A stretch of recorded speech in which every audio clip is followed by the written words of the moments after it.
Testing, 1, 2, 3.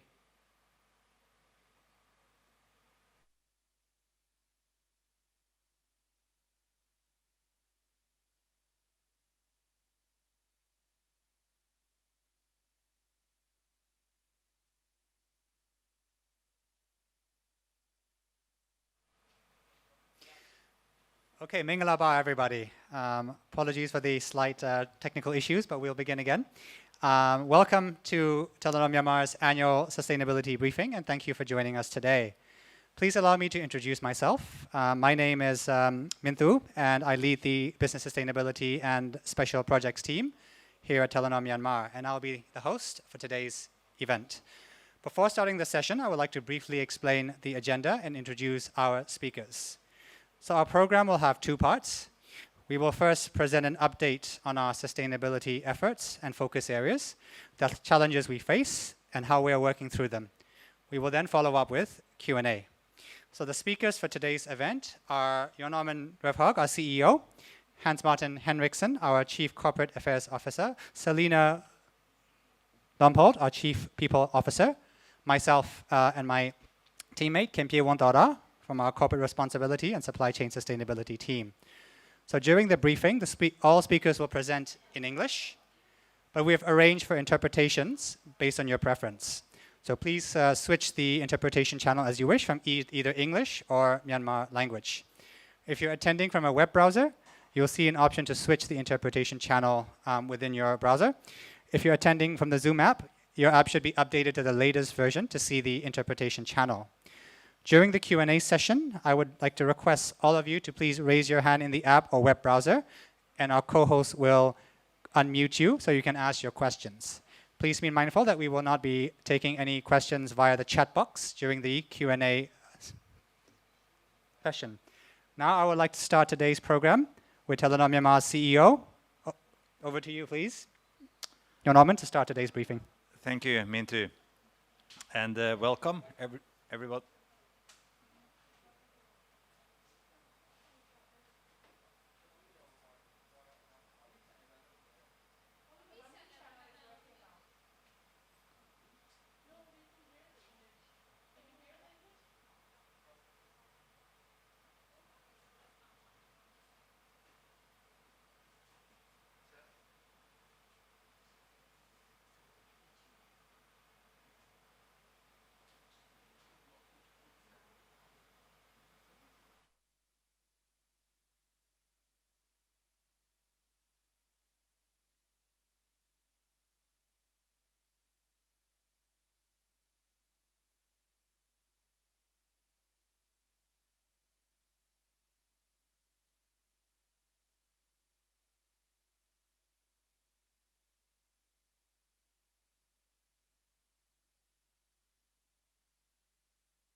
Continue as soon as that is sorted out.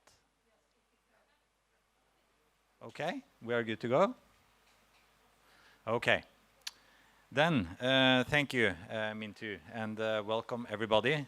My name is Jon Armen Revhag, CEO of Telenor Myanmar since April this year. So welcome to the 7th sustainability briefing from Telenor Myanmar. We usually hold these briefings in the spring, in March, but this year, due to COVID, we're doing it in the autumn, or actually close to the winter time. It is really our effort to stay open and transparent about how we do business and the way we do business in Myanmar. And this briefing gives an overview and a briefing on the areas that we define as important to operate responsible the way we see it here. If I then go into our mission in Myanmar, which stands firm and it's not working. Next slide, please. Thank you. Our mission remains firm in Myanmar. We have 3 areas that are important to us.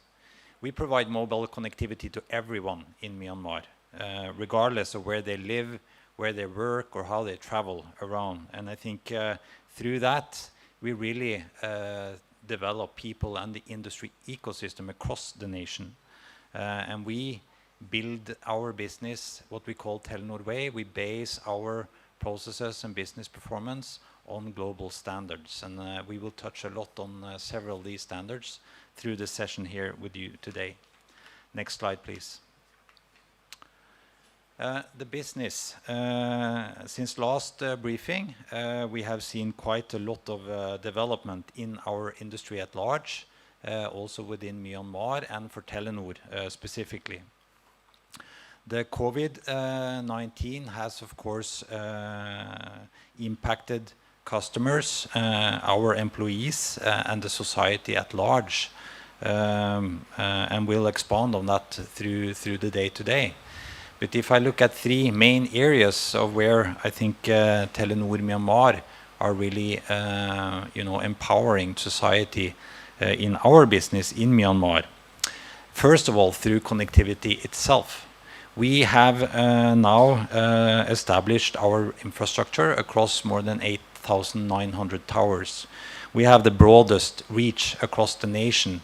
We are reaching more than 92% of the population, either on 2G, 3G, or 4G. So both voice and data has a very expansive coverage across the nation.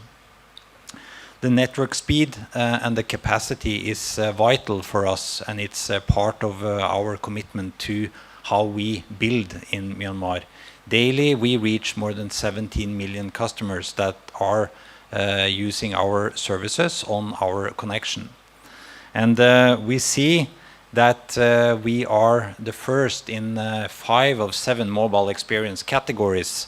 And this is very important to us. 4G has become the standard, and we are really now building the next generation. We have launched 4.5G in Yangon and Mandalay, and we will continue to build that capacity across the nation as we move forward.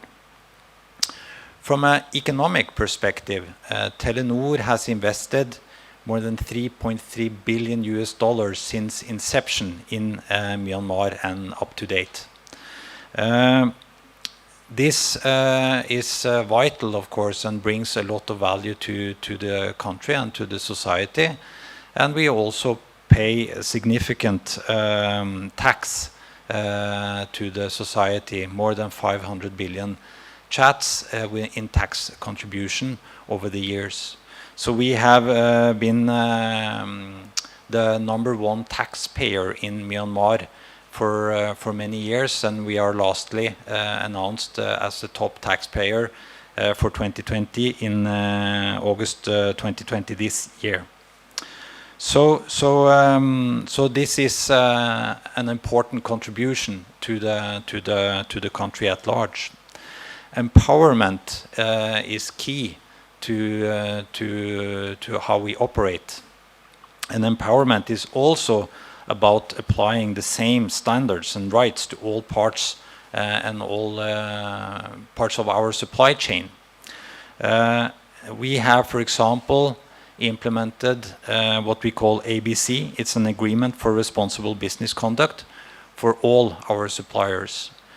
This agreement gives the suppliers an obligation to follow certain standards and way of work, and it gives us the right to monitor and track and also impose changes to the suppliers if they are not adherent and fulfilling these obligations.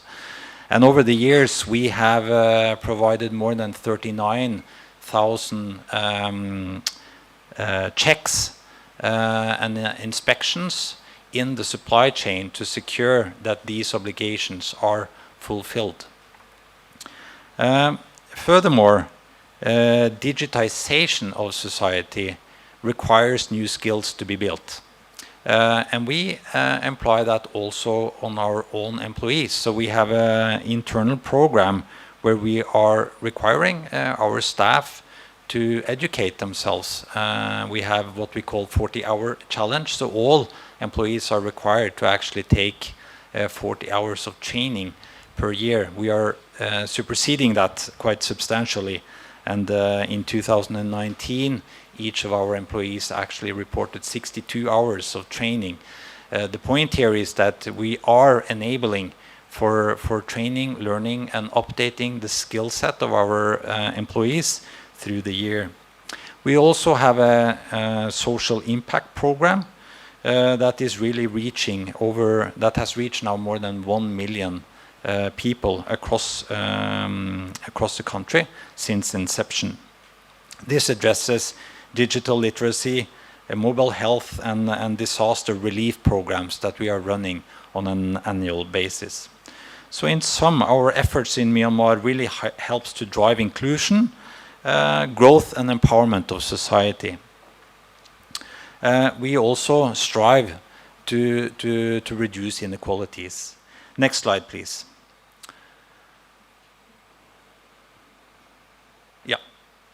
COVID has impacted the world and Myanmar in many ways, and we see that in our business. We have ourselves had to adapt and change very rapidly. And of course, telecom has been a vital and essential service in the changes that the COVID has represented. We moved to home office and started working through video. And we are running this session here on video. So basically, this drives the data usage, of course, and the usage of video and conferencing systems has risen by between 3 to 15 times, and more than 40% increase in video streaming usage. I think for us, this really drives the necessity of running and operating the networks in a reliable way. And we are very pleased that the telecom was announced and defined as an essential service during the second wave of COVID. It really helps us move across the nation and secure that the network is operating and running in stable manner. Next page, please. Being a part of being an essential service also means that we are part of a larger role of the society. And we have initiated many supporting activities through the COVID period, addressing our customers with discounts on top-ups, enabling low-cost recharge. We have presented free balance transfer during the first wave, and we have also given free access for Ministry of Health website, the COVID SMS health messaging platform, and more.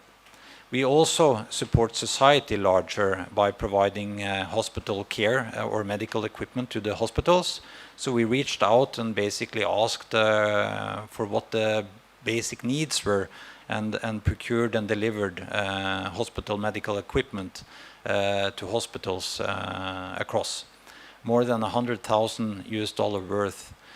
We also have provided quarantine centers with medical supplies, and we have increased 2 times our MBA scholarship program for students during these times. And lastly, we are supporting government with free access for teacher training, a COVID hotline contract, and a tracing app that we are really driving. So all of these efforts are really our way to support society as an essential service in these times. Next page, please.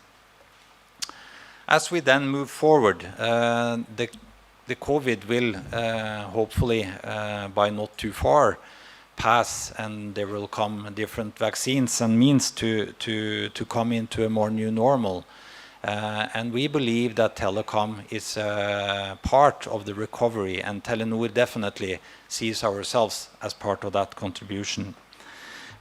We will continue to be a responsible and long-term investor in Myanmar, which is, of course, primary for the economic return and rebounds to happen in the nation. We will continue to support the digital economy with capability building, workshops, and engagement with key government stakeholders. and we will build on consumer trust by enabling and empowering our customers, launching new online safety platforms. We are working with Plan in the DigiWorld.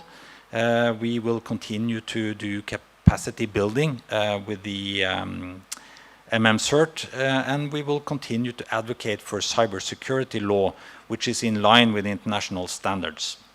Through these initiatives, we really hope that we will be able not to support the recovery alone, but to do so in a way that meets our commitment to reduce inequalities in Myanmar. And we would like to show you a video that explains this further. Next page, please. We breathe the same air. We walk the same earth. We feel the same emotions. Yet are we all equal? Some of us live life to the fullest, while others live day to day. Some live for their work, while others are working just to live. Some of us are recognized the world over, while some of us grow up without an identity. More than ever, the world needs new tools to help us push ahead and advance the way we live, work, and learn. Imagine having everything from your doctor, to your money, to the ability to register your newborn child, all in the palm of your hand, along with new skills, new knowledge, and a world of opportunities to put them to use. Opportunities that are built on a foundation of respect, integrity, and responsibility. Companies and organizations that seek to raise standards and reduce inequalities. Everywhere, for everyone.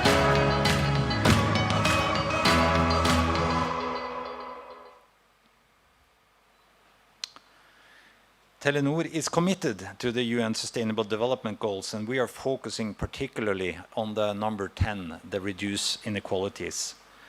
We do that by raising standards and building capacity and capabilities in the nations and countries we operate, also so in Myanmar. And we do it by working with a wider access to services through partners that we work with in the country, both local partners and global partners. If we look at the areas that we are focused on, we continue to face operational challenges in Myanmar. We will touch upon each and every one of these 8 areas in the next part of this section.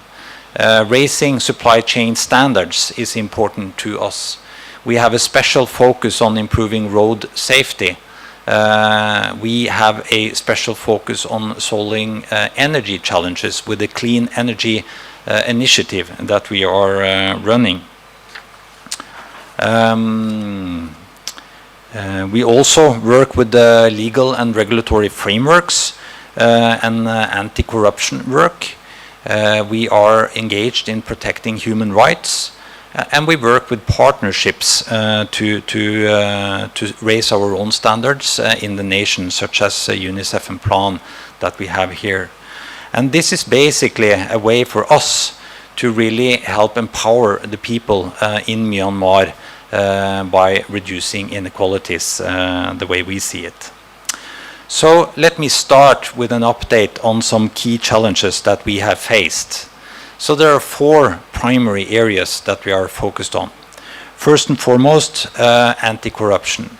In Telenor, we have a zero tolerance for corruption. And this is reflected in our anti-corruption work that we do not only in Myanmar, but everywhere that we operate. Detecting and preventing corruption is really at the core of this work, and we have embedded processes and procedure and control mechanism in our value chain and the whole supply chain that really aims to solve this issue, detect it, and work with it, and also strike down on it when we see it. We do not accept corruption, and we do not engage in corruption. It exists, and therefore we must address it by raising the awareness and building strong structures in how we operate around it in the countries we operate, and we do so here as well. There are maybe two key dilemmas on corruption that are at the forefront. Facility payments, particularly when agents operate on our behalf. We have a specific focus on that. And we also have a specific focus on enabling our employees to speak up through various channels, either direct or in hotline channels that secures confidentiality for themselves if they see anything that they want to report. And we have stringent controls in a no-gift policy, where also the integrity hotline allows employees to report instances if and when they see that. We also have a separate ethics and compliance committee established that really helps key business decisions and also helps us investigate objectively if anything is reported. Also, the agreement for responsible business conduct for all suppliers are addressing the anti-corruption work. Yeah, on the awareness part, we run programs through the company every year. So every single employee is being approached on this every year. Ethnic conflicts are there. So Myanmar has unfortunately been subject to ethnic conflicts for the last 60 years, and it places challenges for us in order to operate our networks in a sufficient and a safe way in the areas where this is a challenge. Safety for our staff and also for our supplier staff is at the core of our business, and we safeguard that very stringently. The Rakhine conflict has also led to reports on misuse of a tower lease by Telenor in Mungudo Township in northern Rakhine, and we will come back to that a little later in the presentation. Land rights are essential, so building towers is of course important to us. We have 8,900 of them. This was highlighted as a major risk of Telenor human rights due diligence back in 2013, and we have put a lot of efforts into securing that we have a duly process for understanding that land rights are right when we build, and we work together with our tower companies to ensure that due diligence and due process have been met to identify landowner, that the documentation of the ownership of the land is in place, that there is neighbor consent in place, and that we have conducted both the sample and announced inspections to verify that this is in place when they are being built. So building towers needs approval from relevant government authorities, local landlords and neighbors, and we strive to uphold this at the highest standard. The last part is around the independent regulator. Today, the current regulator is still not an independent of MPT and its owner, the Ministry of Transport and Communication.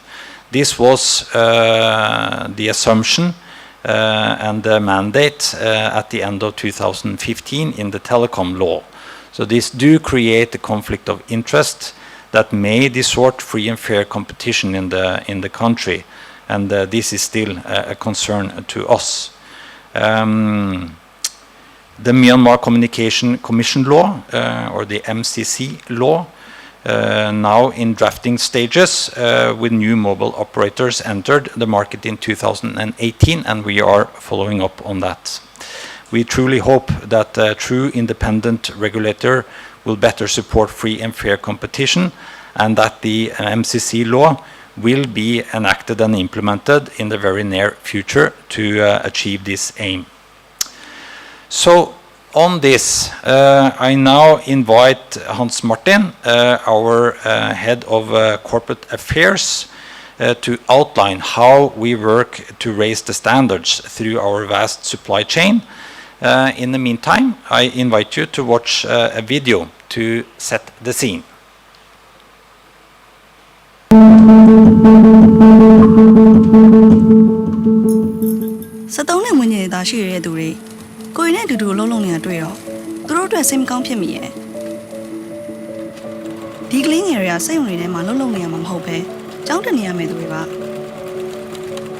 I wish there were more training that came with certificates. That way we can learn, do our jobs better, and rise up in the company. Yeah, I agree. Like proper safety training so newcomers will stop accidentally jamming the machines. Jeg ser virkelig frem til den dagen da jeg går på jobben, gjør det jeg skal, og fortsatt har mulighet til å være sammen med barna før de legger seg.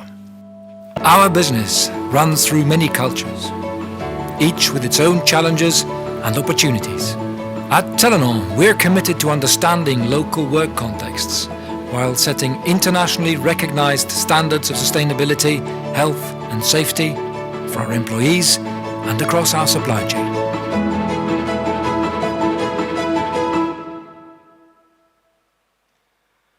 Yes, thank you. I think you can flip to the next slide. Thank you. Thank you, Jon Oomen. Good afternoon to everyone. I'm Hans Martin Henriksen, the CCO in Telenor Myanmar. I will start my presentation by speaking about supply chain standards and raising those, as Jon Oomen mentioned. So ever since Telenor entered Myanmar 7 years ago, it has been our goal to raise the standards in our supply chain. Today we have approximately 800 companies and several thousand payees in our supply chain. We seek to raise the standards of all these partners within areas such as health and safety, anti-corruption, but also within human rights and labor rights.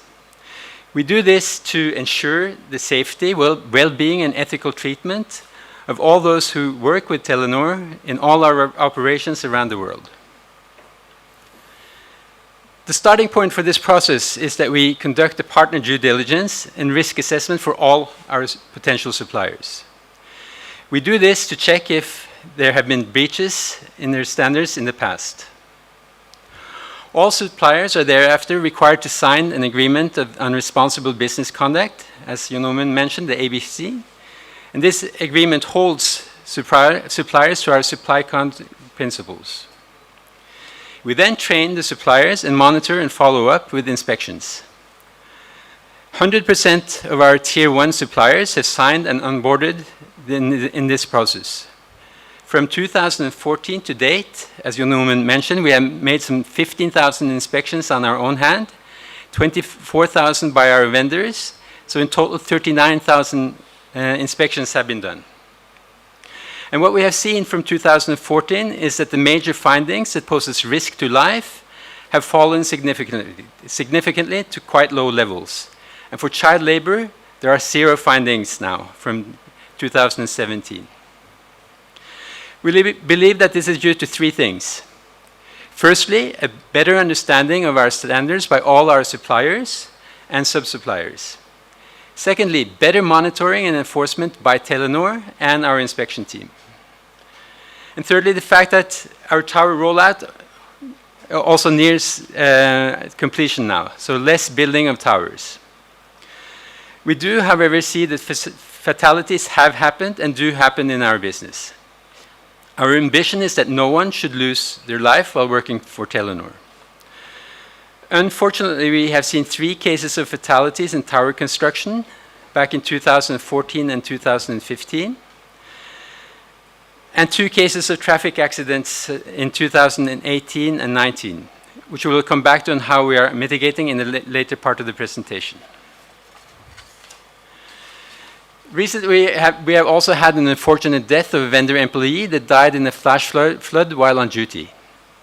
This last accident has led to an action plan with our suppliers to prevent similar situations to occur in the future.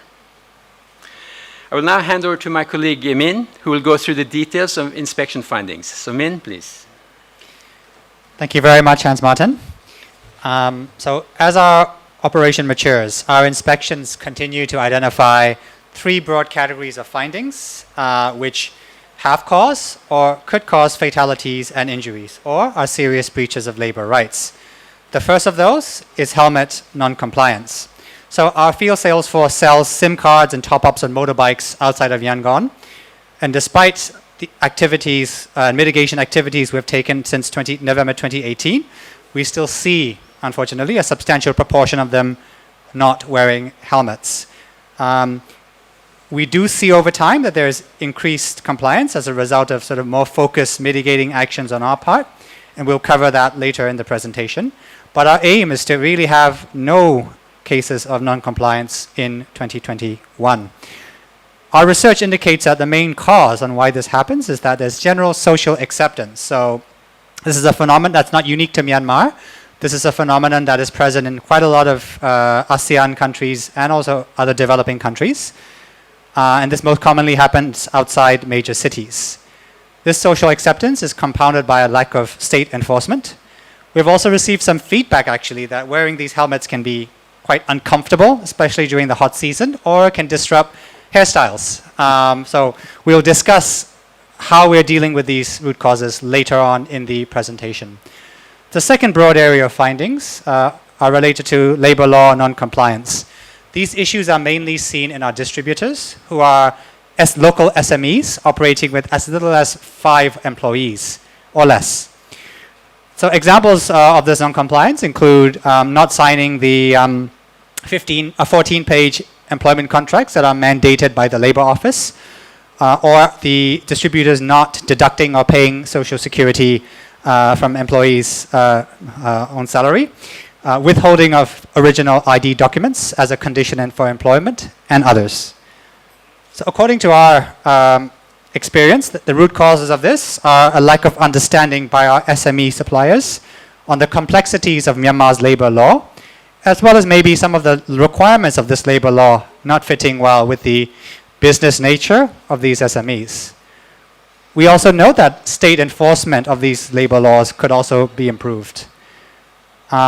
We've tried to work with insurers to try and mitigate some of these issues, but we do note that they're not all able to offer sort of customized insurance products that meet our distributors' needs. So overall, we have seen that these cases are declining again due to our concerning actions, but we are aiming to have 100% compliance with labor laws and standards in 2021. And to make this happen, we've ramped up capacity building and training amongst our suppliers and their employees, as well as consulting labor experts to understand and find solutions to our most complex problems. We've also facilitated conversations between local insurers and Fidelity and Cash in Transit to provide Fidelity and Cash in Transit products that fit the unique needs of our distributors.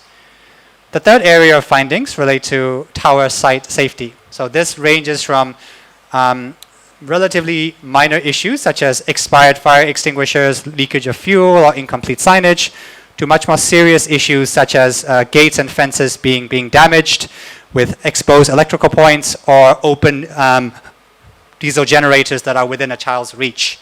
These are not issues that we take lightly, as these issues have led or could lead to serious injuries or allegations of tower misuse, and it could also pose a threat to life. There are 3 reasons why this occurs, according to our research. So as our sites age and our network becomes more extensive, there's a significant need for operations and maintenance activities, and the current level provided by some of our tower vendors is insufficient to meet these needs. Also, as our generators store fuel to generate electricity, this fuel is actually a precious commodity in rural areas, and we have seen that gates and fences are purposely damaged to trespass the site for stealing fuel and even electricity in some cases. We also note that our vendors could also place a higher priority on health and safety on our towers. We've been trying to solve these issues through increased risk-based inspections. We're also working a lot more closely with senior staff from our tower companies to discuss and resolve these safety issues on a weekly basis. And if we do not see good progress within 2021, we may explore penalties to achieve 100% compliance, as our unnegotiable priority is to prevent loss of life and injury on any site owned or leased by Telenor. I now hand over back to Hans Martin to present the next section on road safety. Thank you, Min. So, as I mentioned earlier in my presentation, our fatalities back in 2018 and 2020 were tied to road safety. To correct this situation, we have since 2018 conducted some 200 transport safety inspections. At the start, we were surprised to find that 40% of our field sales force did not use helmets, especially since these helmets were actually supplied to them by Telenor. We therefore activated a safety program and implemented a transport safety policy. This policy outlines the company's expectations to all employees and suppliers. The policy has zero tolerance for non-compliance and a sanction program for breaches.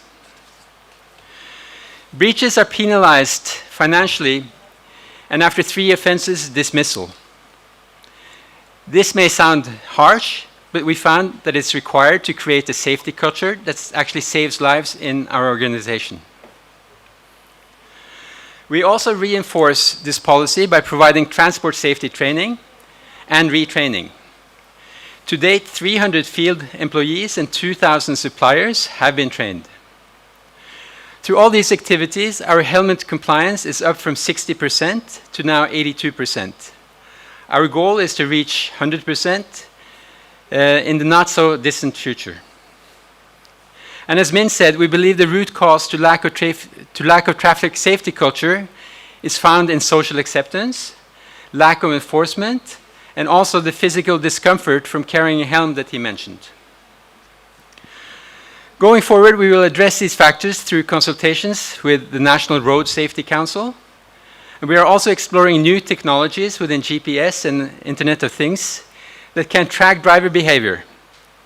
We are doing this as figures show that it is driver behavior that actually causes and reduces accidents. Helmet use only reduces the impact of accidents when they occur. I will now turn to Min again, who will present on another interesting topic. Thank you very much, Hans Martin. So the topic I'm going to present now is of great importance to Telenor and also very beneficial for our environment. So ICT companies such as ours are significant energy users. Over the last decade, Telenor has focused on energy efficiency initiatives in our network operations, on understanding climate-related risks, and also the business potential for climate-friendly IoT-based solutions. So going forward, we're going to step up our efforts on climate, starting with our ambition to reduce the carbon footprint of our operations. So in 2019, across Telenor's businesses around the world, we emitted 1.1 million tons of CO2. 96% of that is in Asia, and 11% of the total is in Myanmar. So the high emissions in Myanmar are actually due to the limitations of the grid. We realize that the grid only covers 40% of the population, whereas our network actually covers 92% of the population. So that gap is actually bridged by having to use diesel generators which drive carbon emissions. So the ambition is actually to, across Telenor, reduce carbon emissions by 50% over the next 10 years. And this will be achieved through carbon neutrality in Europe, in other words, 100% reduction in Europe, and a 50% reduction in Asia. So while we're still discussing the Myanmar-specific targets for reduction, we are already engaging proactively in negotiations with our tower companies to replace our polluting diesel generators with cleaner grid and solar energy solutions with additional investment from Telenor. So not only will this result in significant improvements for Telenor, it will benefit the environment and it will also benefit the economy. And the next video should explain further. And then I would then like to hand over to Hans Martin to present the next section. Video, please.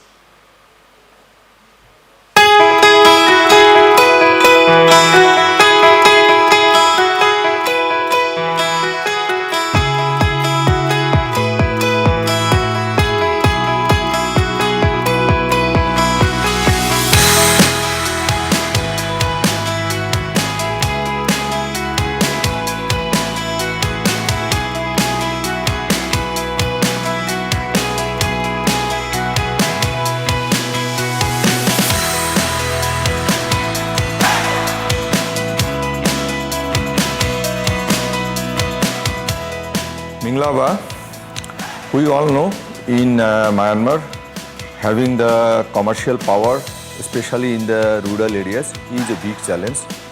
Still more than 60% of the rural population are without the commercial power. Running mobile phone operation in these areas is a big challenge, but being an innovative organization, Telenor Myanmar has introduced the solar powered base station in most of these areas, and also we are connecting the off-grid sites to the commercial power whenever and wherever it is found feasible. With these solutions, of course, we are reducing the fuel consumption, reducing the cost, but also we are improving the network experience for these customers, and also we are helping the environment, reducing the carbon emission. Thank you.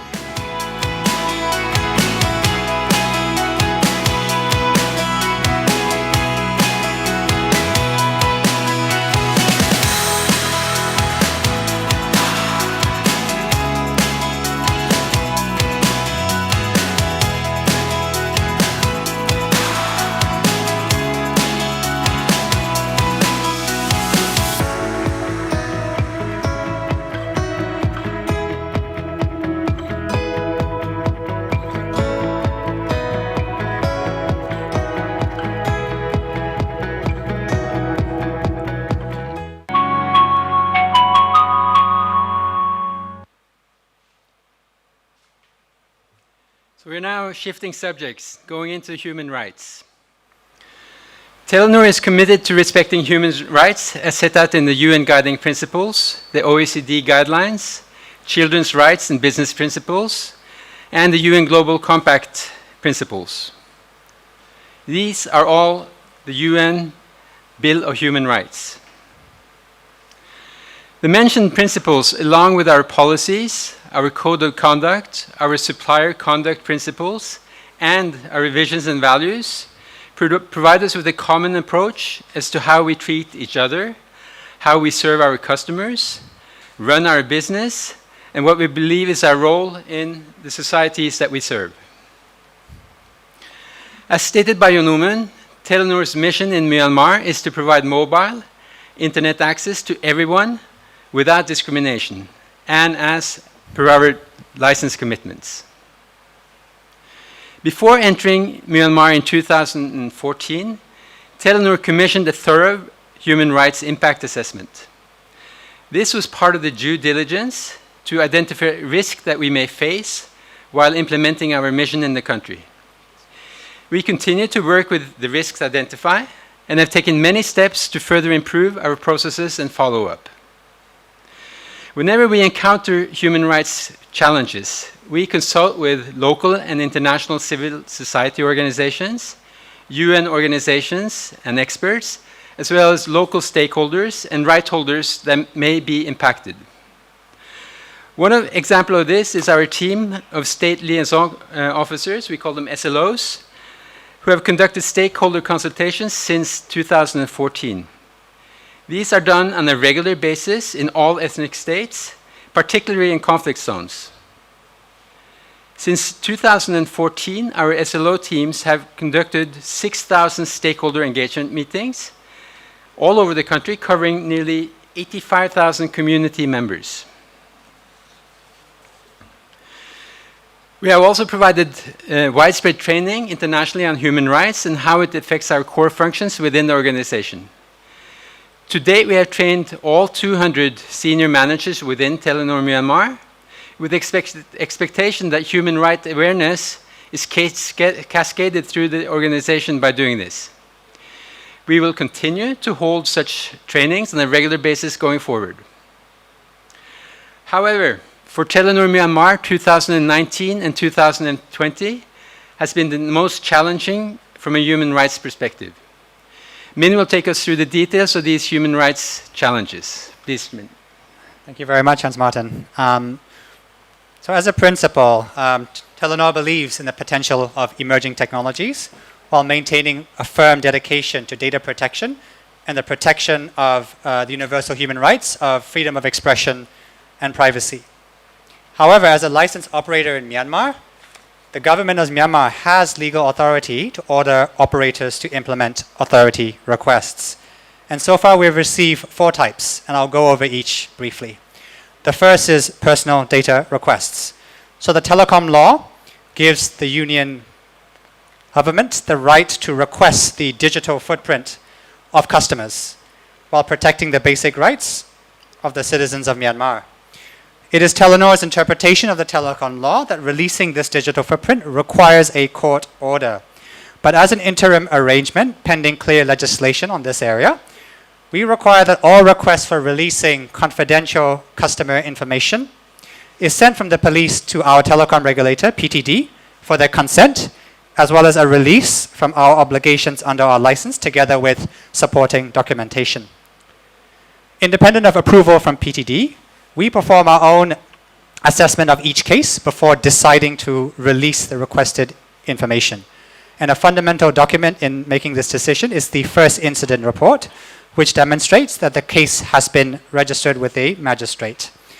So since October 2014, we have received 327 formal requests, and we've only complied with 217. We cannot give details of these cases, but what I can say is that it relates to life or death situations such as murder, drugs, or missing person investigations. But as you can see from the graph, the trend over time is that both the number of requests made and compliant requests are both increasing. And this is likely due to the fact that the authorities are increasingly realizing the value of a digital footprint in tackling these major crimes, as well as after several years of experience, the authorities have a better understanding of the criteria to gain this digital footprint for major crimes and the comprehensive set of documentation required. The next challenge I would like to talk about from authority request perspective is the internet shutdown. So up until 19th of June 2019, Telenor and its peers had received no requests for internet shutdown or indeed website censorship. This all changed on 20th of June 2019 when all 4 operators received the first internet shutdown order covering 8 Northern Rakhine and 1 Chin township. We believe that freedom of expression through access to telecom services should be maintained for humanitarian purposes, especially during the times of conflict that we see in that area. We believe that transparency is key to ensuring accountability and that the impact of the shutdown on local communities and economies needs to be balanced with security considerations. Unfortunately, over the course of 2019 and 20, we received 6 orders in relation to the same region. You can read more details about this at the QR code and also at the link at the bottom of the slide. When we receive these orders, we always assess and advocate for legality, necessity, and proportionality. We always arrive at the same conclusion that these orders are disproportionate, but the consequences of us not complying could actually impact the connectivity of other customers nationwide. This leads us to a very challenging position where we are left with no viable option other than to comply to ensure that customers remain connected nationwide. But every time we had to comply, we communicated this compliance to our customers via SMS. We posted a public statement on our website, both in English and Myanmar language. We continued our advocacy and dialogue with our government to lift the shutdown as soon as possible. And we also engage our civil society partners for guidance and expertise. We are generally concerned that these internet shutdown orders are not accompanied by a court order, which would normally reflect a division of powers between the executive and judiciary. This creates a risk of lack of checks and balances, which increases the possibility of misuse of executive powers. We are highly encouraged by civil society's mobilization to advocate for a full restoration of internet services, including 3G and 4G now, and we urge civil society to continue their great work in promoting freedom of expression in Northern Rakhine and Chin. Telenor too will do its part in continuing our dialogue and advocacy towards the government for a full restoration of services in these 8 townships as soon as possible. Now moving on to website blocking. This is another type of request that we continue to receive at quite an alarming pace, and it relates to blocking websites and IP addresses. So Telenor, other operators, ISPs, and international gateways have all received 13 requests covering nearly 2,300 sites across 5 categories defined by the government, namely porn, child abuse, alleged fake news, gambling, and cybersecurity. While Telenor has been transparent on the fact that this blocking has been requested and the category of the websites, we cannot reveal the name of these blocked websites due to confidentiality laws and the potential for legal and other consequences if we breach this confidentiality. So every time we receive such a request, we evaluate the legality, necessity, and proportionality of every request. While we find that the requests are legal under Article 77 of the Telecom Law, some of the orders are not necessary and not proportionate. So Telenor enters into a dialogue with the government to understand the rationale for the blocking and to withdraw the order if we feel that the order is not necessary and proportionate. In doing so, we were advised by the government that compliance was the only option, with a threat of legal consequences for non-compliance. So customers accessing any blocked website on Telenor's network will be directed to a landing page explaining that this blockage is happening because of a government order. We have also communicated our actions on our website in English and Myanmar language. And we also frequently engage with our local and international civil society partners, including the GNI, extensively. I would now like to highlight 3 key trends on the website blocking. So as per the internet shutdown, Telenor has not received any court orders related to any website blocking order. We feel this is important to ensure that there are checks and balances between the executive and the judiciary to ensure that these executive powers are not misused. Secondly, as has been frequently reported in the media, some websites that contain criticism of the ruling party, the military, and its leaders have been blocked. So these actions are highly disproportionate as they limit freedom of expression from a political perspective in Myanmar. In early 2020, Telenor and its peers received a first request to implement what is called keyword filtering. So if this is implemented, it means that any website or news article containing a specific keyword will be automatically blocked to all users in Myanmar. And this is even true if the words or sentences that match with the keyword are not related to the offensive content in any way. So we as Telenor are highly concerned of this kind of escalation, and we were not able to implement keyword filtering. So in light of the growing escalations that limit freedom of expression on website blocking, Telenor submitted a recommendation paper to the government in September 2020. This covered international best practices on content moderation that comply with ICCPR, with UDHR, and other international conventions. But we have not yet received a response to this letter. The last type of request I would like to cover is lawful intercept. So law enforcement agencies all over the world have the ability to access live voice, SMS data, and location data of potential crime suspects to help with criminal investigations. The Myanmar government has likewise requested all operators ISPs to implement such a system under current laws as soon as technically possible. So while we do see that the Myanmar government has a legal basis to request such interception, we are concerned that existing laws and regulations do not contain clear definitions on when such powers can and cannot be used, as well as other legal and regulatory safeguards to ensure that these powers are used in a proportionate and necessary way.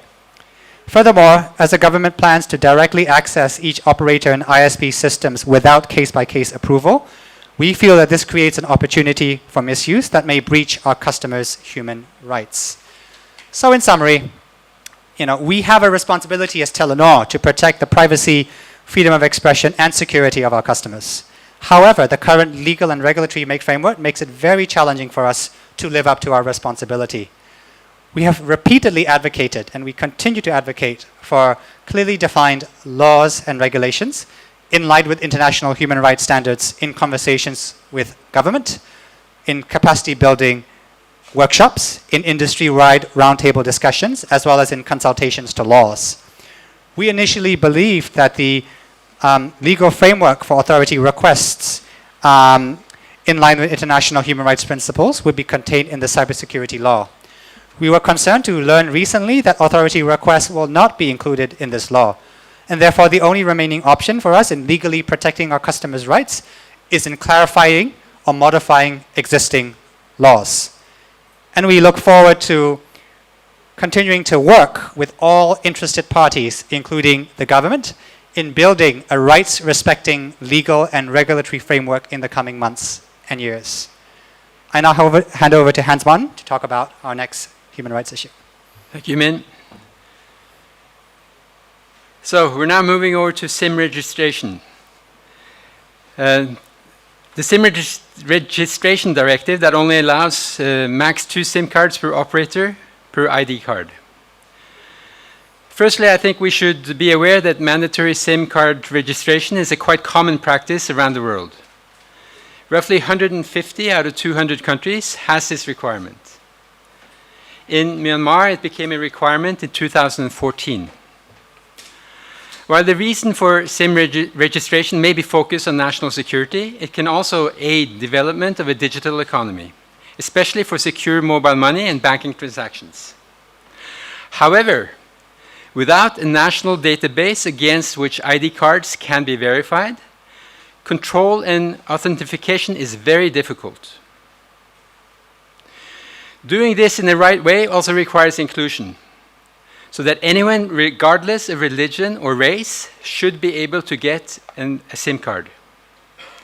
It requires transparency in laws, so customers know their data will and will not be used, and it requires the ability to validate to prevent duplication and fraud.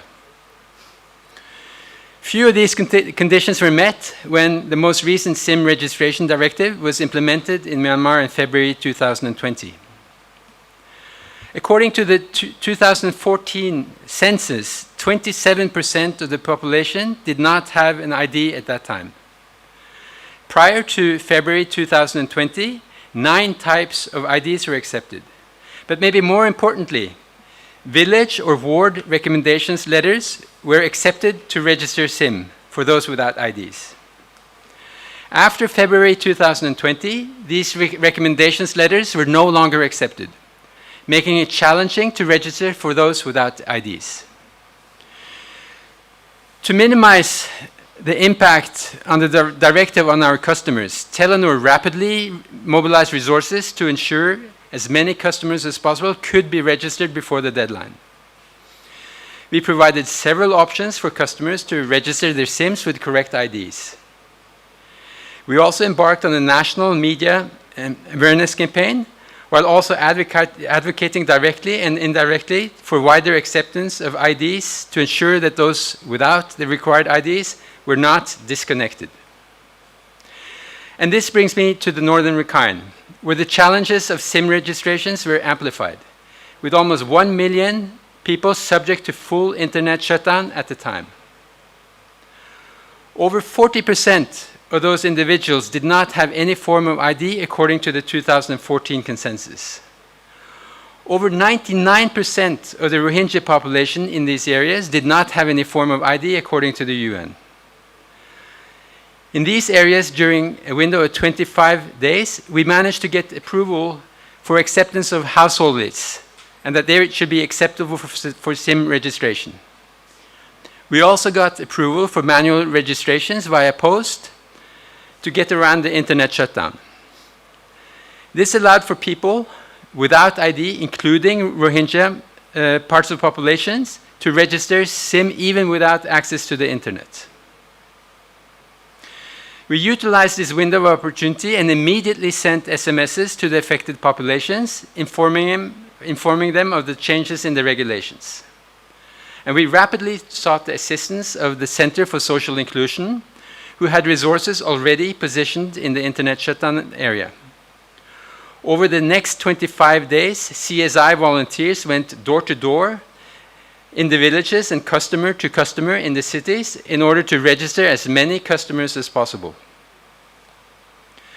In all, Telenor and CSI were able to register nearly 6,000 highly vulnerable and active customers in Northern Rakhine, who would have had their connections disconnected by the government directive. I would like to wholeheartedly thank Sayar Ang Chau Mo and team for their vital assistance in protecting the rights of the populations in the area. So what would be required to support a sustainable SIM registration solution? The government is now planning to implement biometric SIM registration, where fingerprints will be matched with IDs.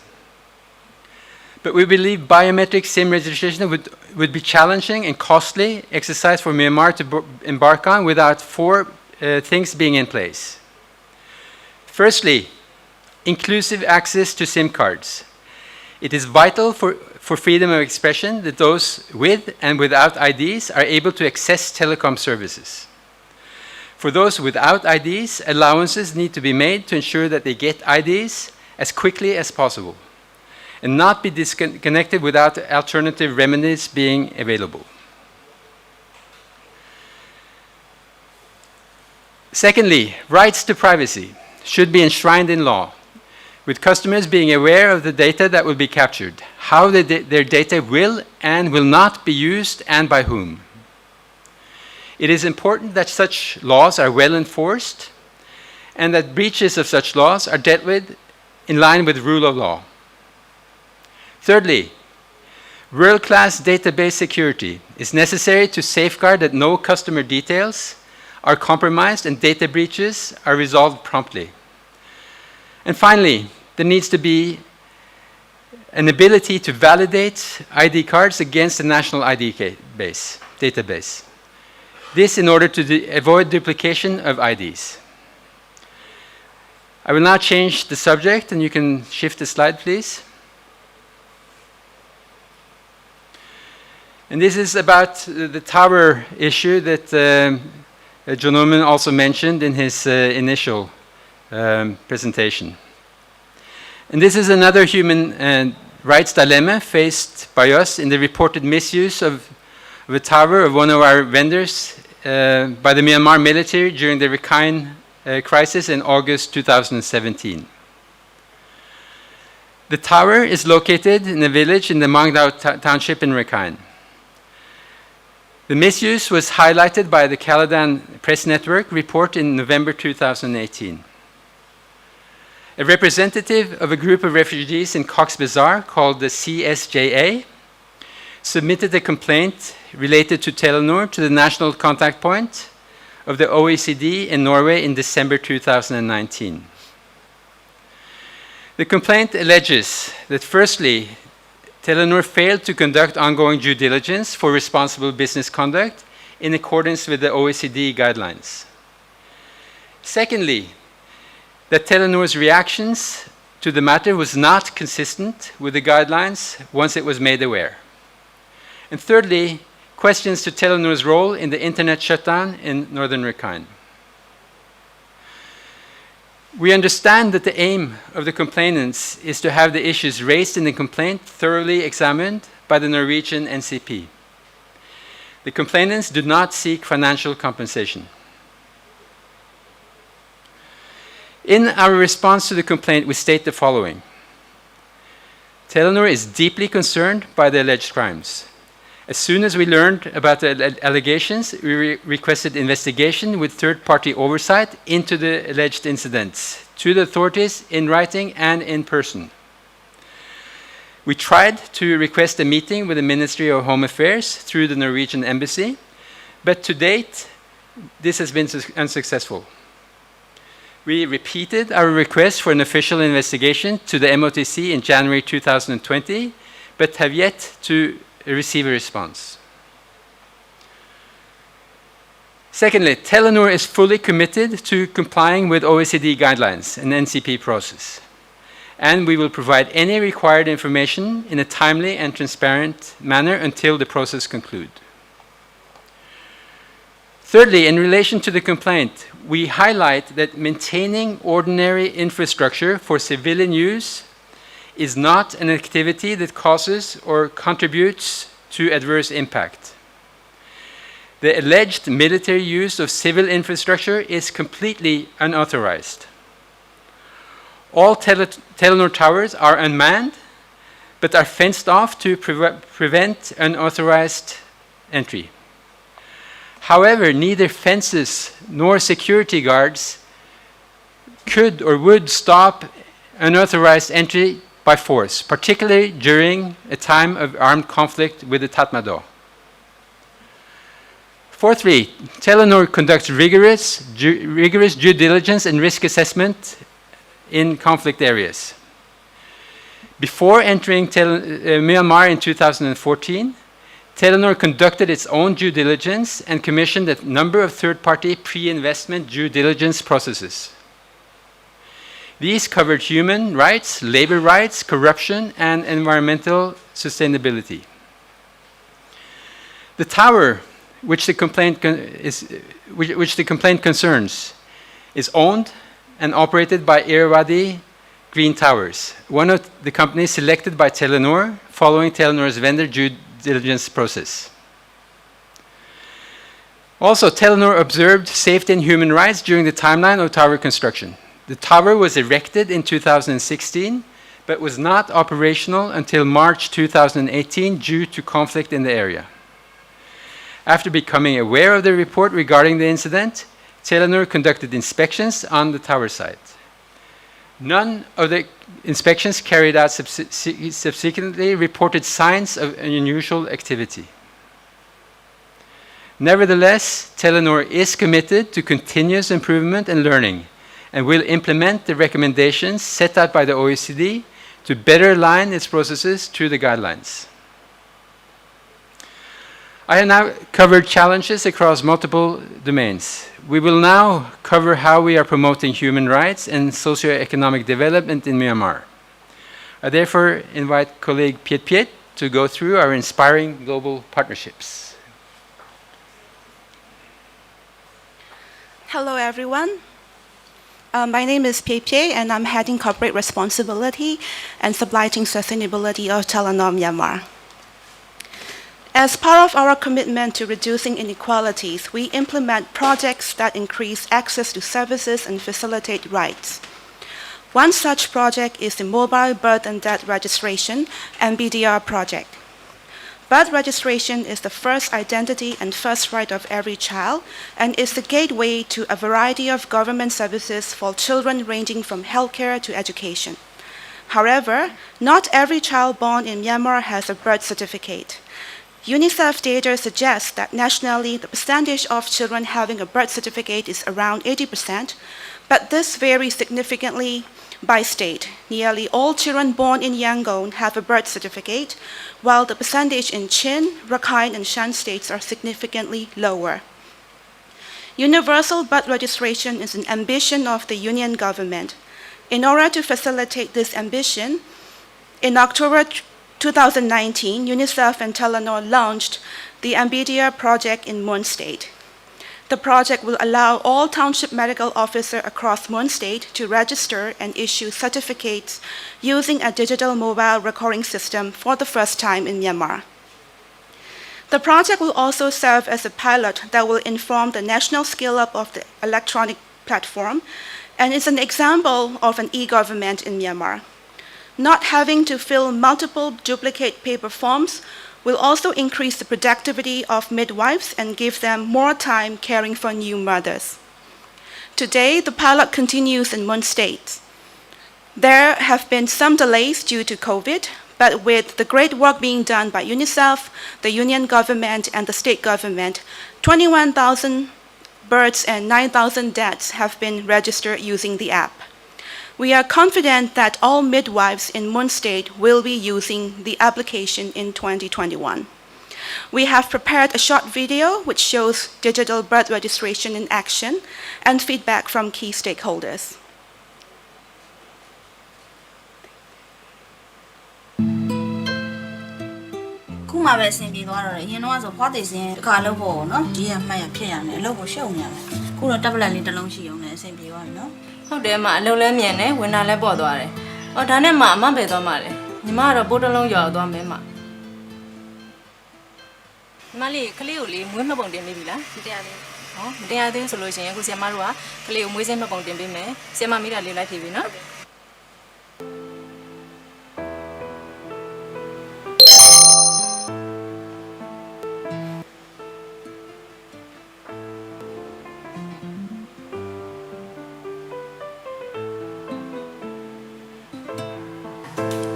ဆရာမတို့ပြန်လာပြီလားထိုင်ထိုင်ရော့ဆရာမတို့ဒီနေ့လုပ်ခဲ့တဲ့မွေးစင်းရဲ့မွေးလက်မှတ်တွေ ဆရာမြန်လိုက်တာ မြောင်နေဘက်ကမယ်ဆရာမတို့ပြန်ကူးစရာလည်းမလိုတော့ဘူးပထမတစ်ချိန်မှန်အောင်ဖြူထားရုံနဲ့အမျက်မှန်ကန်တဲ့အချက်လက်တွေကိုတင်ထားနိုင်ပြီပေါ့ဒီအချက်လက်တွေကဘယ်တော့မှအောင်ပြောက်ပြတ်တော့ဘူးပြည်သူတွေရဲ့လိုအပ်ချက်တွေရောနိုင်ငံတော်အတွက်ပါတိကျတဲ့စီးရင်တွေရေးကြီးတဲ့အချက်တွေကိုမြန်မြန်ဆန်ဆန်တိတိကျကျခိုင်ခိုင်မာမာတင်ထားနိုင်ပြီပေါ့ဆရာမတို့ရေ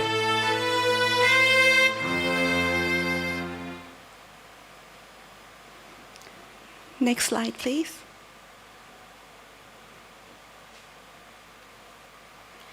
Moving now on to online safety. Myanmar's boom in internet penetration since the liberalization of the telecom sector in 2014 has increased new socioeconomic and entertainment opportunities, but also a variety of unhealthy online behaviors. With the approval of Ministry of Education, Telenor and our sustainability partners have delivered training in all states and regions since 2016. While this program has the largest online safety training outreach of any organization in Myanmar, it is only a small proportion of the millions of students that go through the school system every year and need this training. That is why in August 2019, Telenor and Plan International partnered together and jointly launched a digital resilience program. The objective of the program is to ensure all students are trained on online safety in future. This includes tolerance, respect, and the dangers of hate speech as per the UN fact-finding mission's recommendation, as well as teaching teachers and students how to detect fake news. We aim to educate a total of 700,000 students between 2016 to 2021. We had hoped to reach over 1 million, but we had to tone down our ambition due to COVID restriction on gatherings. We will continue our training virtually to school teachers so they will be positioned to carry on the training whenever schools reopen. To help continue our program despite COVID, Telenor has also recently launched Myanmar language version of DigiWorld, an online safety platform co-developed by Telenor Group and online safety experts Parent Zone. You can scan the QR code on the slide to experience DigiWorld. The UN fact-finding mission recommended that a curriculum is needed, especially in schools, to promote tolerance and respect while teaching about the dangers of hate speech. With this in mind, we will work together with Plan International to build an evidence base to advocate online safety curriculum in the national curriculum. In the meantime, I would like to share a video with highlights from Plan and Telenor Myanmar's Digital Resilience Training Program.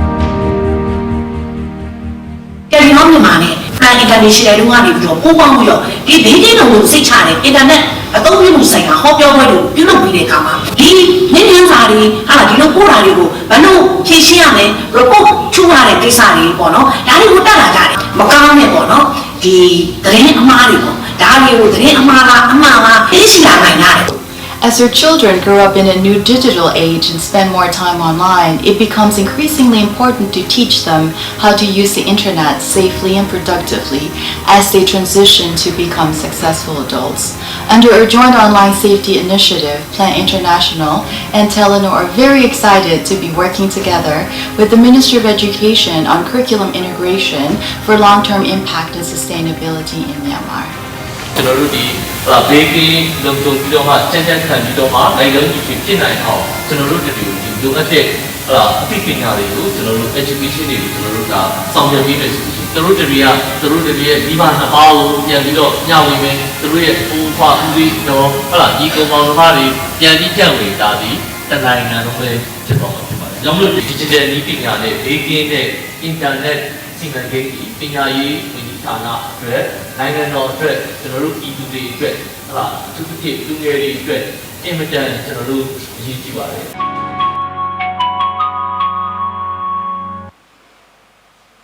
I would now like to invite our CPO Selina to cover the next two inspiring sections. Thank you, Pierre. And Mingalaba, I am here to brief you on empowering employees and youth in Myanmar. We are in Telenor Myanmar, a truly diverse organization with employees from 10 nationalities working closely together to empower the society. In regard to gender diversity, we see today an increasing pool of qualified female talents in the market, and their numbers in universities often significantly outnumber men. We are proud to state that 39% of our employees are women, and 27% of our leadership positions are occupied by females too. We aim to provide this group with the best chances of succeeding in their careers, and we are the first organization in Myanmar to offer 6 months maternity leave and flexible hours and ways of working, helping mothers, but also all others to have a favorable work-life balance. We have also established a People Care Board, which is a forum where discussions are held to address organizational changes and improvements. Members of this board can provide the management team with a direction and feel of people-related concerns. The board is sponsored by Jon Omund and I, and employee representatives are elected by other employees through a formal election process. We do this because we believe it is important to give everyone a voice and to ensure there's a direct line from employees all the way to the management. In a dynamic sector as ours, we must keep retraining and rebuilding our capacity to prepare for our future challenges. In 2018, our group CEO set a challenge out to all employees to allocate 40 hours of their working time every year for online learning, preferably in a working domain different from your current one. And this is the program Jon Omund also talked about in the beginning of this brief. We have therefore signed up for major online learning platforms such as LinkedIn and Coursera. And in 2020 alone, our employees have so far done 63 hours in average, and thereby outcompeting our own achievement from last year, which was 62 hours in average for the whole year. Lastly, we have, in the light of COVID-19 and the potential risk our employees are facing still serving our customers as an essential service provider, we have launched several COVID care initiatives to protect and keep our people and their families both healthy and sound and as free of infections as possible. We have supported our organization with monthly safety allowances, hotel quarantine, funds for our indirect sales staff, but also distributed essential food, medicine, masks, ergonomic chairs, headphones, and other safety gear. And then obviously, all functions possible and needed have been working from home from April until now to control the spread of the virus. Next slide, please. Over the years, Telenor Myanmar has initiated various programs to empower the youth here in Myanmar, and I will briefly talk about 4 of them. According to the 2018 UNFPA Gender Inequality Index, Myanmar ranked 148 out of 189 countries in gender inequality. To tackle the issue, Plan International initiated the Girls Takeover Project, which hopes to develop young girls' capacity and ambitions and to inspire young women to become the leaders of tomorrow. Telenor Myanmar also took part in this, and last month, an inspiring young lady by the name of Shun Let learned about the tasks of our CEO, Jon Omund, and gained valuable career advice from him. Telenor Myanmar is also proud of partnering with the Myanmar Independent Living Initiative, or MELI, to implement Telenor Open Mind, a job training program offering people with physical disabilities or mental health challenges a unique chance for employment. In Telenor Myanmar, we currently have 3 employees as part of this program, and we are hiring additional 3 in 2021. Telenor Myanmar has also sponsored 20 students for an MBA in strategic ICT management to help prepare Myanmar's youth for a career in the ICT sector. The program is run in partnership with the Myanmar Metropolitan University and Swiss University UBIS. It combines the traditional MBA with lectures and training from 18 senior Telenor experts, giving the students industry insights and training and an opportunity to network with our group of talents and experts. Finally, Telenor Myanmar has taken in and on board 15 interns on average per year since 2015. We are partnering Yangon Technology and Management Universities, and our interns typically work on real projects and tasks across various functions alongside Telenor staff for 3 months. Good portion of these, they later join Telenor as full-time employees. I would now like to hand over and back to our CEO, Jon Omund.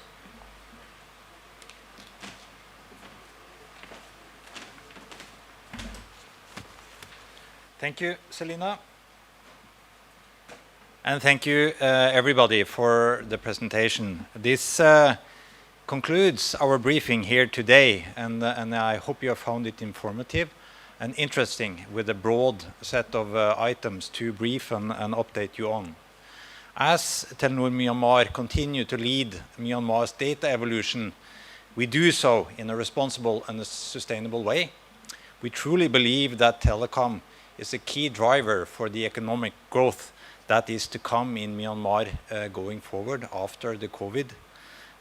We will continue the collaboration with various stakeholders to address ongoing human rights challenges, and we will continue our work on critical legal and regulatory framework that is still needed to develop. So we continue empowering Myanmar. Thank you, everybody, for your attention through this session, and we now open for Q&A session. And if I can ask the team to come on the stage so the relevant persons can answer different questions.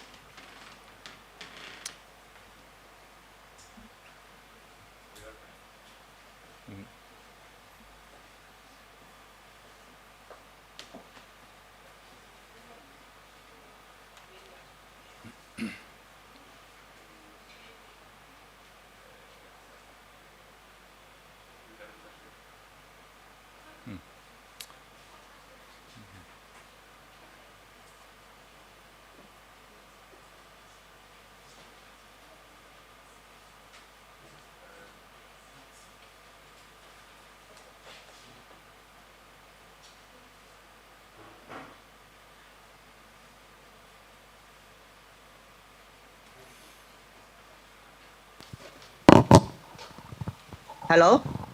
Can you hear me? Hello? You look like it. Hello? Hello? Wow. We will give it some time, maybe. Hello. Yeah.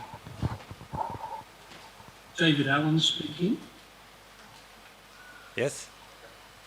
Hello? So in Hello? Hello, you are. We can hear you. Please ask your question.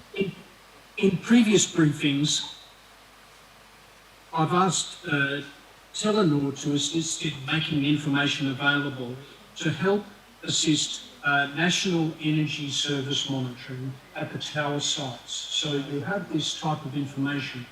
This would give incredibly valuable information for improving national energy service reliability.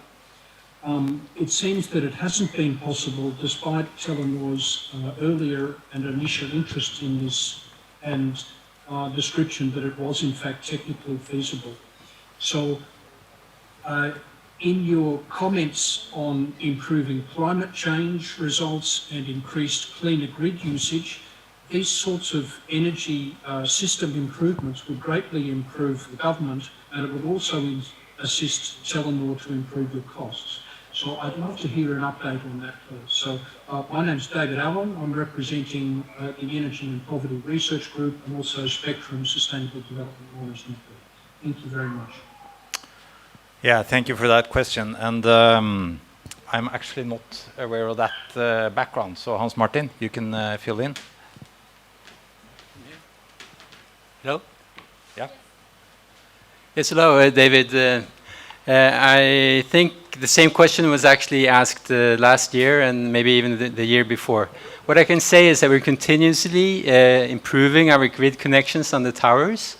We are moving in the right direction both on grid connection and solar power.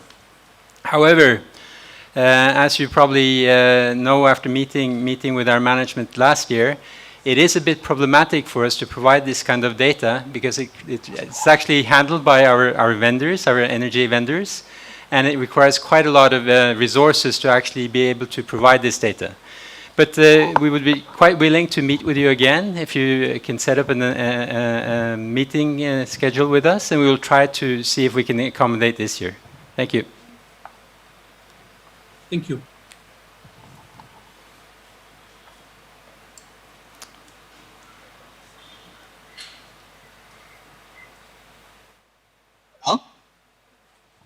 Can you hear me? Yes. Yeah, this is kindly John with Bloomberg. Here I have a couple of questions for you.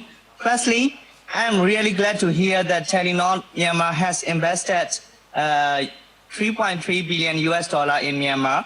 It's quite a huge amount for the developing country like Myanmar. I'm wondering how much do you plan to invest in the expansion of your network and the whole business operation here in Myanmar next year? This is my first question. And secondly, could you please tell me about your expansion strategy for 2021? Is there any specific target for the growth rate, revenue, and the number of subscribers and sites by the end of next year? Could you please share? And last but not least, I just tried the Speed Plus since the past few days, and I have found out that it is really fast. And I really enjoy such a high speed, and I guess 5G will be much faster than this Speed Plus. So my question is, my last question is, how fast we can see the commercial launch of 5G on the Telenor network in Myanmar? Do you think is it possible next year, or do you have any specific timeline for the 5G? Yeah, so thank you for the questions. Regarding future investment, we don't relieve that kind of numbers in advance. What I can say is that, as you mentioned, we continue to focus our investment on the infrastructure, and we are launching 4.5G. We've started in Yangon and Mandalay, and we will continue to develop and advance our networks across the nation. So this program will continue to roll out during 2021, outside Yangon, going south, and then further again north and to the other areas. So our ambition is, of course, to provide the strongest data experience, the best data experience of all operators. And I'm really pleased to get the feedback on the speed dial. It is the first time it's really possible to implement that kind of functionality in Myanmar, and we are quite proud of that feature, and very happy to hear the feedback on it. On your follow-up question regarding 5G, I think Telenor, we will continue, as I said earlier, to invest in Myanmar. Actually, Myanmar has gone from a unconnected to a hyper-connected society in record time. And we, from Telenor's side, we have one of the most advanced 4G, now 4.5G networks in Asia deployed here in Myanmar. So I think that says something about the commitment. When it comes to 5G, we will implement that when a number of parameters are in place, and that includes spectrum allocation from the authorities. There needs to be, use cases that are relevant for the public and the customers that are not really able to enable on our current infrastructure.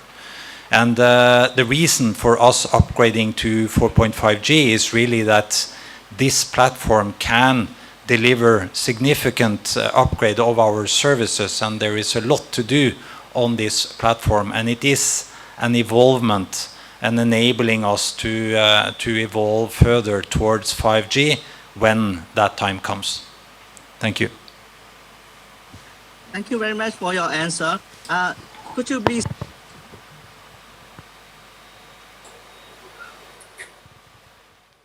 Thank you. Can I speak now?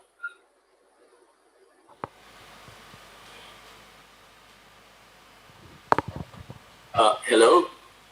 Hello? Can you hear me? Yes, we hear you. Yeah, my name is Ewan. I'm the Information Officer of the United Nations and the United Nations Resident Coordinator's Office, as well as the UN Information Center. I note that in your presentations, you have mentioned your collaboration with the UN several times, and you referred to several of the UN's instruments, as well as the reports. Now, I was just wondering whether that you have a comprehensive report available on how you have addressed the goals. I noticed that you mentioned the SDG 10, as well as the other concerns that the UN has raised regarding Telenor. Thank you. Over to you. Yes, Mintu, you will answer that, I think.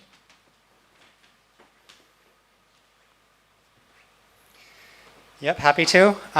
So you're absolutely right. We are committed to implementing the UN SDGs with a focus on number 10, as Norman mentioned earlier in the presentation. So in terms of the work that we're doing with the UN, we have highlighted the programs with UNICEF, for example, and we're very happy with the great work that they're doing. In addition to the work with Plan International on our achievements. So in terms of how we're going to report this, we will report this at two levels. So locally within Myanmar, we will be reporting our achievements of our targets, again, on these projects in press releases and also on our website. But at a group level, at a consolidated level, there's also annual reporting that takes place in our annual sustainability report that has some of these metrics as well. So I invite you to have a look at, depending on what scope you want to look at. If it's from Myanmar, I highly recommend you to check our press releases as well as the figures in this presentation. But if it's sort of a global, looking at Telenor Group's implementation of UN SDG 10, I would direct you towards the group-wide sustainability report. Thank you. Thank you. My question was actually whether you have a consolidated report, especially concerning Myanmar, that on your various collaborations, as well as on how you have addressed the concerns that the UN has raised. So not to refer to your entire website or all your reports, but something that is consolidated and concentrated on the issues that were raised. Thank you, and over to you. Yep, as I mentioned before, the only consolidated report in the form that you mentioned would be the Telenor Group-wide Sustainability Report, and Myanmar is a section under that report, so I would advise you to have a look there. Thank you very much. Is it available on your website? It's on the website of Telenor Group, yes. Telenor.com. Telenor.com. Okay, thank you. Thank you.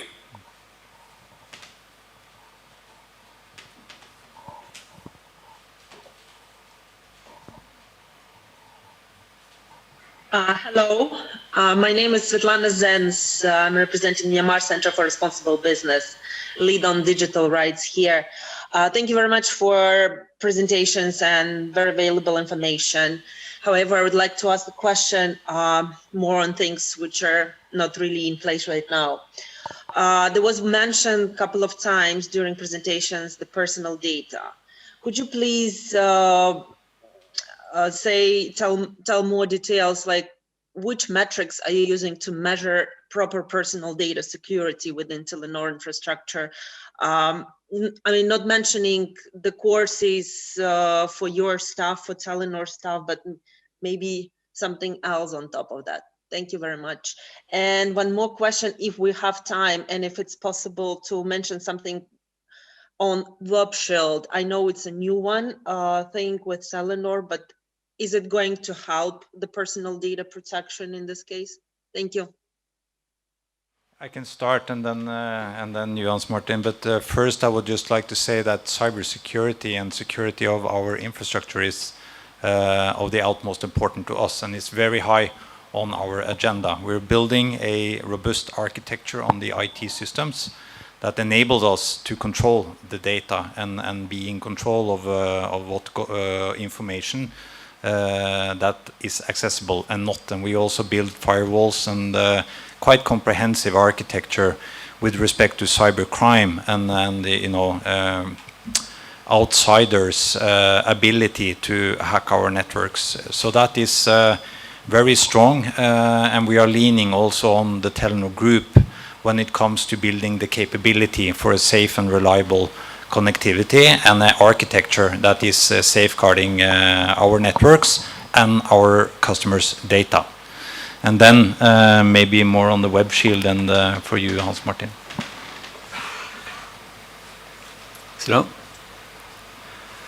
So on the metrics, I cannot actually share metrics with you, but as Jon said, privacy is very important to us. We take pride in protecting our customers' privacy and are actually committed to earning their trust. So how we do that is by keeping information safe and secure, and by being transparent in how we handle data. So we believe in going forward, future policies in the area of privacy and data protection should be built on 4 basic principles. The first one is international core principles and flexibility.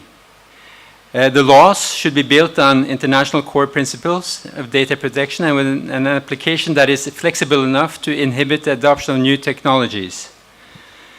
Consistency and equal treatment. States should ensure a level playing field by adopting a comprehensive data protection regulation enforced by a single and independent regulator.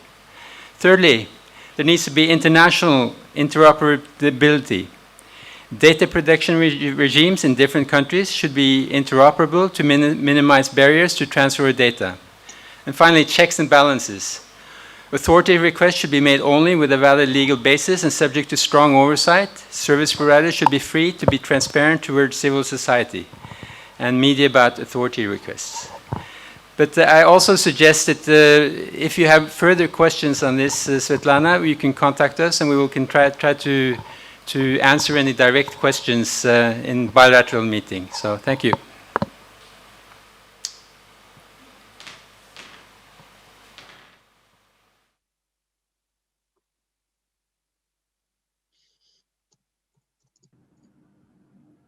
Hello, can you hear my voice?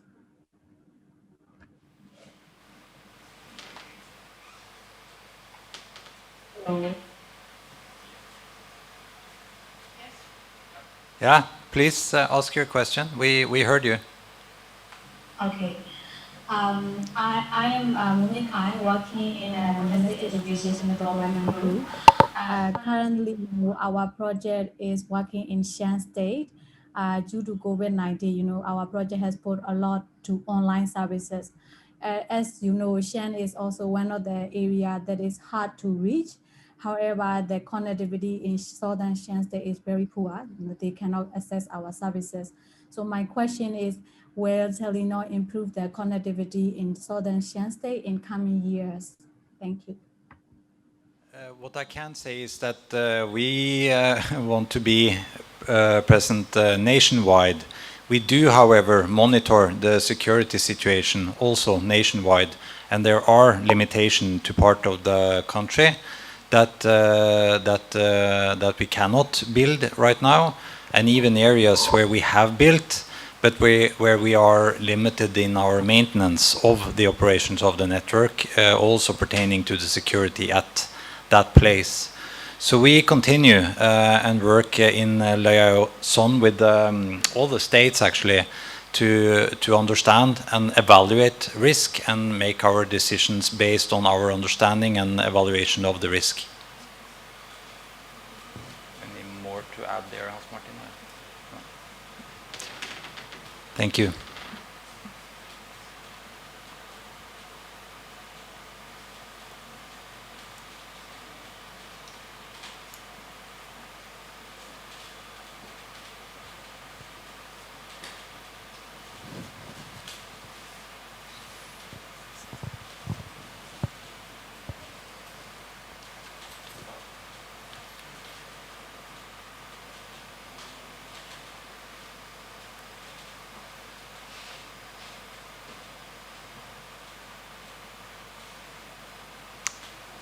Yeah, no more questions? Okay. Hello. Hello?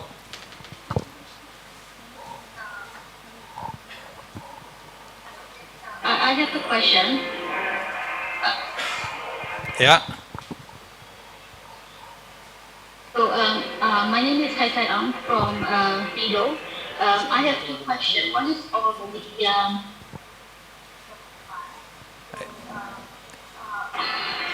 if I'm not wrong,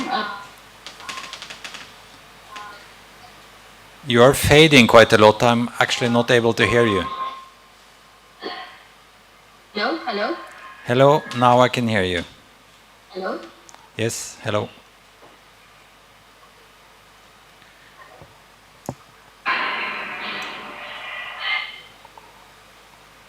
You are fading a bit, so please be close to your microphone and try again. Thank you.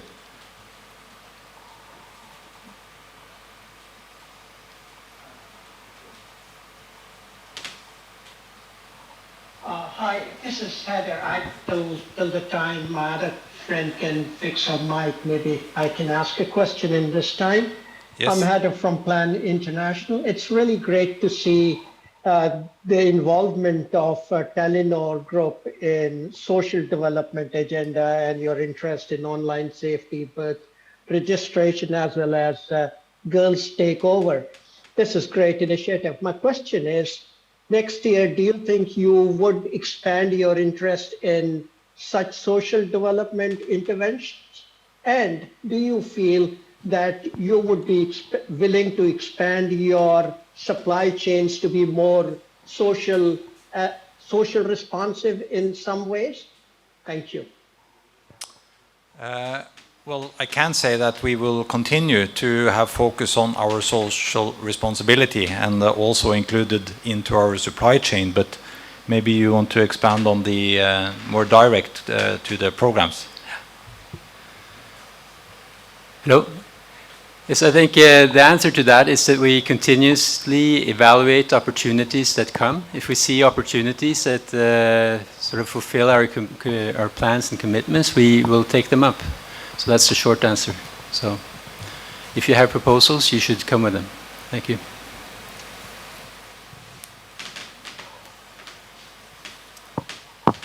Any further questions?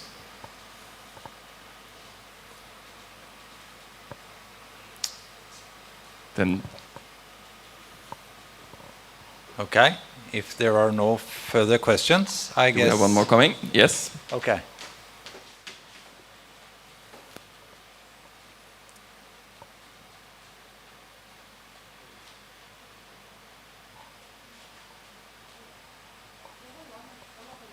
One moment.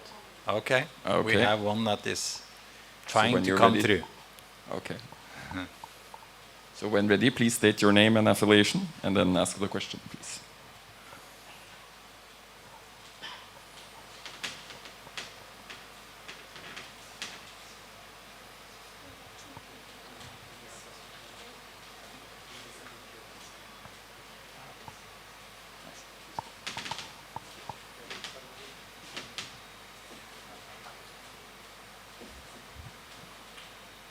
Hello.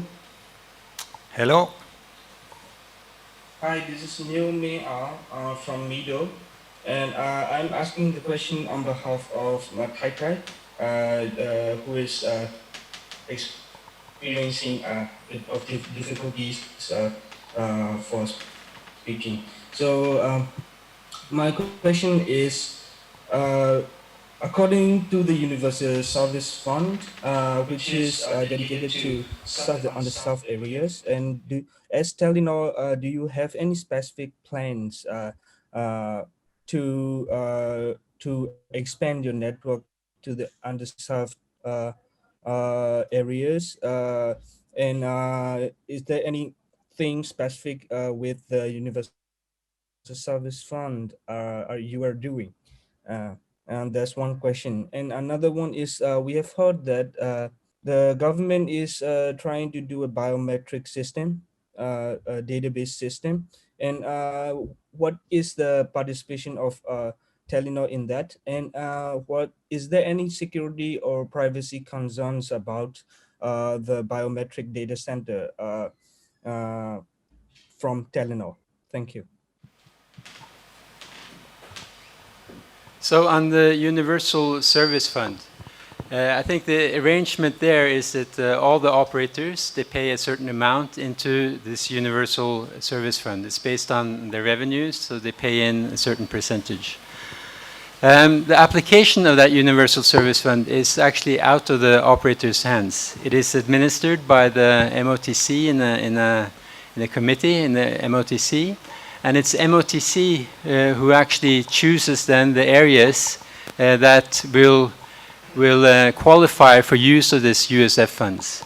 So it's up to MOTC to select areas where they want to expand the network, and then these areas will be set up, and the operators will be asked to actually auction for participation in those areas. So that is the answer. It's up to MOTC to select areas, and then it's up to the operators then to see how interesting these areas are and to decide how much they are willing to bid to do operations in those areas. So the second question was on, what was it? Biometric database. Biometric database, yes. Well, I think in relation to the SIM registration, I think one of the elements there that we talked about is the necessity to have a central ID database to check IDs versus. So this biometric database that the MOT is talking about is a database that will be among the operators. It will be a sort of second reinforcer of the SIM registration processes that are in place now, so that when customers register or want to register the SIMs, they have to provide the prints of their thumbs or their fingers in order to verify. And the way this will be then working out is that if you have registered more than 2 SIMs on your 2 thumbs, you will not be enabled to buy a new SIM card from that operator. It will then be checked against a central database that the MOTC will operate on behalf of the operators. You also asked how this will be funded.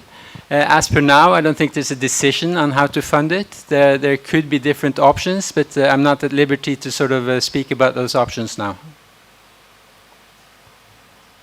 Thank you for that. And I have one more question about the Universal Service Fund. The government is trying to use the the cost of this the database from the Universal Service Fund, which is not the original intention of the fund. And how do you think about that? And is it a thing which should be? And another one is there any kind of special plan from Telenor for the person with disabilities in order for them to use the data more effectively, and let's say to use the video calls or use the other assistive technologies? Thank you. So on the Universal Service Funds, yes, one option is to actually, and I think the Articles of Association for the USF Fund have been changed to allow for actually funding this the biometric database. I don't know if it's decided. The project is still at its drawing board, so I don't know how the final version will come out. But from our point of view,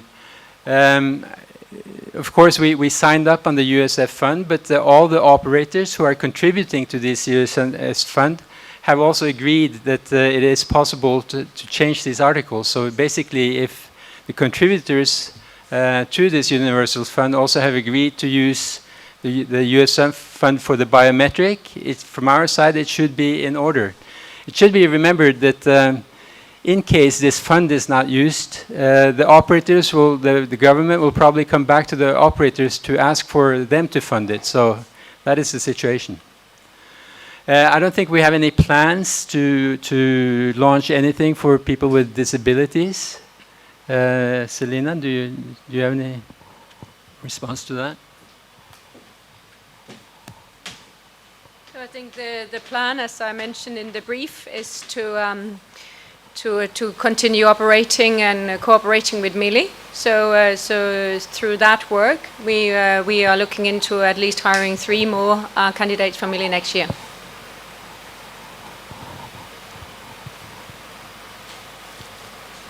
Okay. Sorry, what kind of candidates? Please come again. Hello? Yes. Yes, are you saying that you're cooperating with Mealy, Independent Living Initiative? Yes. For which specific purpose? The purpose is to offer, you can say, candidates from the Mealy network an opportunity for employment with us. So we have currently 3 employees with us that have been here since January, coming into almost 12 months. So they are in a training period, and then when after this training period, we are then reviewing whether they could be regularly employed on equal term with other employees. So this is to offer the Mealy candidates from Mealy a fair opportunity to go on have a regular job as everybody else. So that's the purpose of it. Thank you. Thank you. Thank you. I believe we have one more question waiting in line, and then we will take that, and it will be the last question of the session, I believe. So,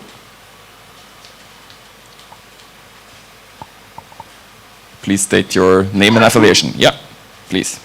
Hi, this is Oliver from Free Expression Myanmar. I have a question, well, not a question, it's a question about the new government. So you spoke today about how human rights concerns have significantly escalated over the past 18 months, including the shutdown, website blockages, and the SIM card deregistration. What would be your key request to the new government coming into power early next year? What should they do as a priority within the human rights aspect of the telecom sector to address all of these combined issues? Thank you. Yes, thank you for asking that question, actually. I think we are concerned on many aspects of the authority requests that comes up now. So as we have explained in the presentation, the issue is that there is, in local laws, there is legal basis for such authority requests coming up. So in order to correct that situation, I think basically the legal frameworks need to be addressed. So today we have, for example, in the telecom law, we have a special clause which opens up for authority requests, so that's an issue. So we need to have a whole sort of setup or a whole process around how privacy, how authority requests, how many of these issues shall be raised in a separate legislation. Yesterday we had meetings about the primary legislation. Maybe we could look at the secondary legislation to see whether there's anything to do there. But the key sort of advice to the government is that this needs to be addressed. Right now the legal framework is too weak to address all these authority requests. So I hope that answered your question.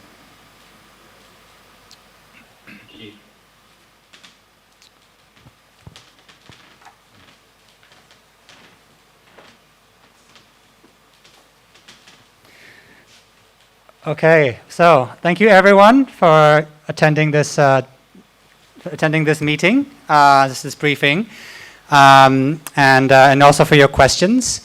We hold these briefings once a year, so we look forward to welcoming you again to the next sustainability briefing in 2021.